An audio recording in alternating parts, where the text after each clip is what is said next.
Merci à vous tous de nous accueillir. Pour ceux qui étaient face à leur téléviseur il y a quelques jours, pour nous ça change un petit peu, on a moins chaud.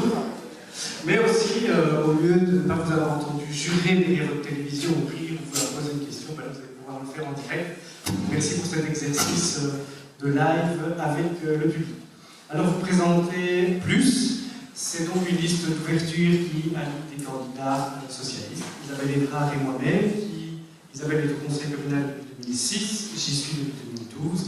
Et nous avons aussi 14 nouveaux candidats sur notre liste qui sont soit membres du Parti socialiste, soit qui sont des candidats venant d'horizons divers et qui ont souhaité rejoindre le mouvement. L'appellation plus, qui est donc une tendance. C'est un parti de gauche, mais qui s'est ouvert à d'autres candidats.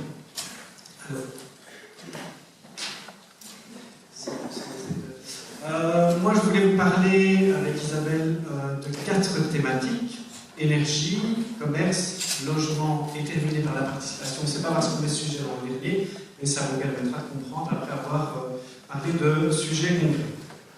Alors, la commune de Courcelles-Chrétienne, c'est un peu plus de 10 500 habitants, mais non, c'est pour nous un endroit. On l'a appelé dans le programme un laboratoire. C'est un endroit où on peut tester des choses qui ne peuvent pas se faire au niveau provincial, au niveau régional et encore moins au niveau fédéral. Parce qu'à ces niveaux-là, quand on se lance dans une politique, on touche beaucoup plus de monde et donc on peut, si on teste et que ça marche moins bien, on peut subir les conséquences d'un certain nombre de politiques qui ont été choisies. Tandis qu'au niveau local, on peut vraiment se lancer dans des innovations, dans des essais et corriger le tir plus rapidement puisqu'on est à un niveau où la décision peut se prendre plus rapidement. Alors en matière d'énergie, le pouvoir public, et l'échevin est ici dans la salle, a réalisé beaucoup de choses depuis 2006 pour améliorer la consommation, ou diminuer la consommation d'énergie des bâtiments publics. Et il faut le saluer. Mais l'énergie, c'est aussi notre énergie à nous, c'est ce que nous consommons nous. Et nous avons pour ambition que, dans le rôle du pouvoir politique, il est aussi dans notre rôle de soutenir les démarches réalisées par les Stéphanois pour réduire leur consommation d'énergie.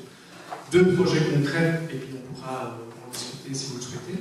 C'est d'une part, pour les ménages qui ont des difficultés à s'acheter, tout le monde est déjà rentré dans un magasin, on a le choix entre le frigo bas de gamme qui coûte 360 € et le frigo bien cher à 860 €, mais qui est A+++.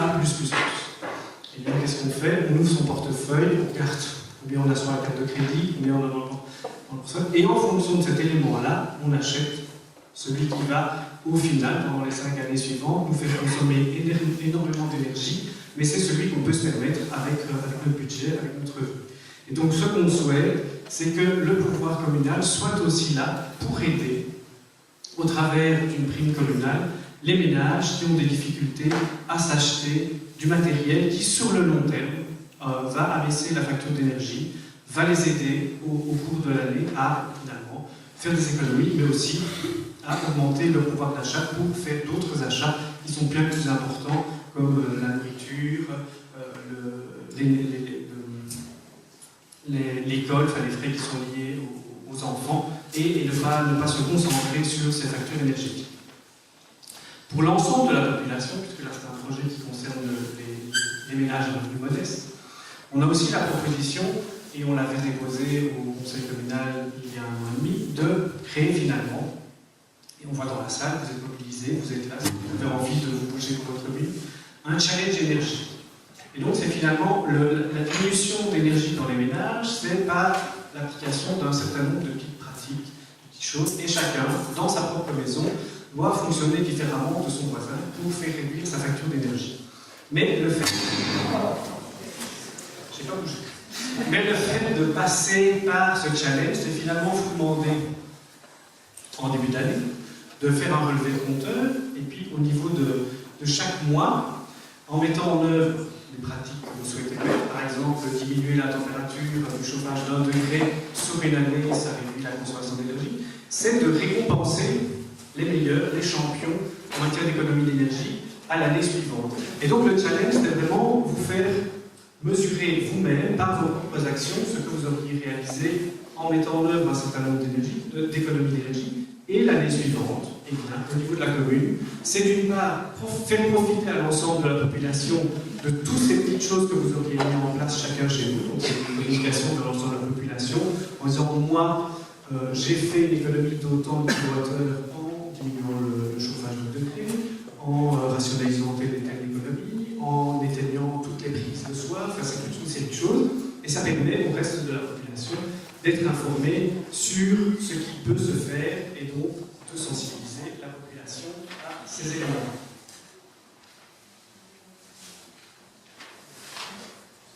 Ça c'est pour l'énergie. Vous évoquiez d'autres thématiques tout à l'heure. Le commerce. Alors le dynamisme d'une commune, il passe par sa population, mais aussi par l'activité qui se développe tout autour. Je pense que d'autres ont dit avant moi, si vous êtes amené, s'il n'y a plus d'activité ou de dynamisme local, vous allez être amené à vous déplacer, prendre une voiture, aller jusqu'au Douai, aller jusqu'à Loire, aller jusqu'à la Bois-la-Neuve, pour faire parfois juste l'achat d'un pain. Donc ce qu'on souhaite, c'est vraiment remobiliser, on va parler de cellules vides tout à l'heure, on a une proposition concrète à ce niveau-là. Le dynamisme du commerce passe d'une part par l'information des Stéphanois de ce qu'il y a au niveau local. Je pense que c'est important que la commune joue ce rôle-là de promouvoir le commerce local, mais aussi, et ça je pense que c'est un des éléments qu'on peut aussi apporter, la commune, chaque année, il y a des naissances, il y a des anniversaires de mariage, et dans la commune on appelle des noces de diamants, des noces d'or, des noces, je ne sais plus quelle est l'étape suivante, mais on m'amène moi-même encore plus loin. Et donc d'aller vers ces personnes-là, que de toute façon, la commune, d'une manière ou d'une autre, remercie quand on va à un anniversaire de mariage diamant. Il y a quelque chose qui se fait au niveau de la commune, et bien pourquoi pas remettre à ces personnes-là un chèque commerce qui est donc à dépenser, donc un certain montant, qui est à dépenser uniquement dans les commerces locaux qui auront signé la charte du commerce local. Ça permet, au travers de toute l'année, de soutenir que la commune fasse un geste pour montrer son soutien au commerce, mais ça invite aussi les personnes, en allant dépenser ce chèque commerce local, de découvrir ce qui se fait près de chez eux et peut-être de se fidéliser à l'un ou l'autre aspect d'un commerçant qui se situe ici.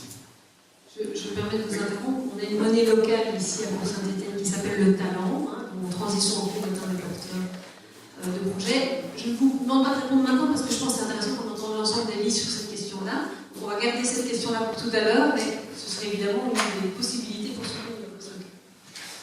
Alors au niveau des cellules vides, et ça on s'est inspiré, parce que quand on écrit un programme, on réfléchit, on réalise une petite enquête auprès de vous, on réfléchit en interne au sein de l'équipe, mais on regarde aussi ce que d'autres communes ont fait bien, parce que voilà, il ne faut pas toujours non plus réinventer la roue. Et donc dans d'autres communes, il y a des aides qui ont été mises en place par le pouvoir communal pour soutenir, alors c'est ce qu'on appelle la réhabilitation de cellules vides. Ça permet de soit permettre à quelqu'un qui décide de s'installer, mais qui, quand il rentre dans le commerce, et on peut prendre l'exemple ici de la personne qui se lance dans le réaménagement du local qui était le point presse à côté de la gare, et bien parfois on se rend compte qu'avant de pouvoir offrir son commerce, il y a un certain nombre de choses à faire pour le rendre attrayant, pour amener le chaland, pour se rendre visible. Donc je pense aussi que le pouvoir communal, par le biais de primes à la conversion d'un commerce, participe à l'amélioration du dynamisme local. Et d'autres communes le font. Exemple, à Rochefort, où ils ont créé, et où le dynamisme du commerce dans le centre urbain s'est amélioré par le biais de ces soutiens-là, qui viennent parfois en complément de ce que la région peut offrir, mais ce petit complément fait parfois la différence pour quelqu'un, un indépendant qui veut se lancer dans l'aménagement d'un commerce local. Je vais passer sur le logement avant d'entendre le bruit, sinon je ne vais pas partir du tout. Au niveau du logement, la commune, et je reviens à ce que j'ai dit au début, parce que le logement, on peut aussi faire certaines choses, est un acteur qui peut être vraiment un levier. On habite tous une commune du Brabant-Wallon, on connaît tous les loyers ou les coûts des terrains. Pour certaines personnes, nos enfants, nos jeunes, c'est très difficile de se dire je vais continuer à habiter dans la commune dans laquelle j'y suis si bien.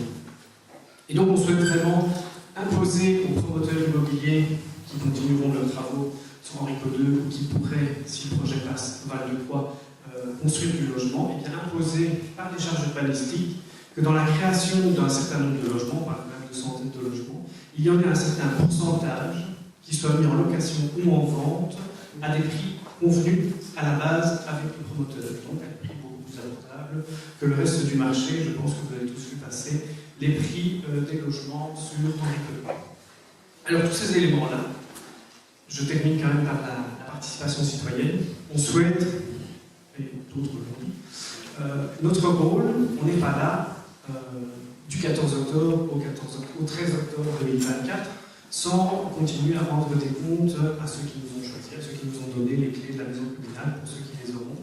Donc je pense en effet, et nous proposons concrètement, que chaque année, on se mette à nu, mais c'est à peu près ça, c'est qu'on vienne expliquer ce qu'on a fait avec le budget, ce qu'on compte faire l'année suivante avec le budget, qu'on rende des comptes, on se soumette à, comme on le fait ce soir, à la contrainte des questions, des réponses, des justifications, parfois des choix qui ont été pris, parce que voilà, quand on a des responsabilités politiques, c'est aussi faire des choix et les expliquer. C'est important d'expliquer parfois pourquoi on a dû aller vers telle rénovation de rue qui était plus urgente qu'une autre. Et ces éléments-là doivent être pris en compte et expliqués.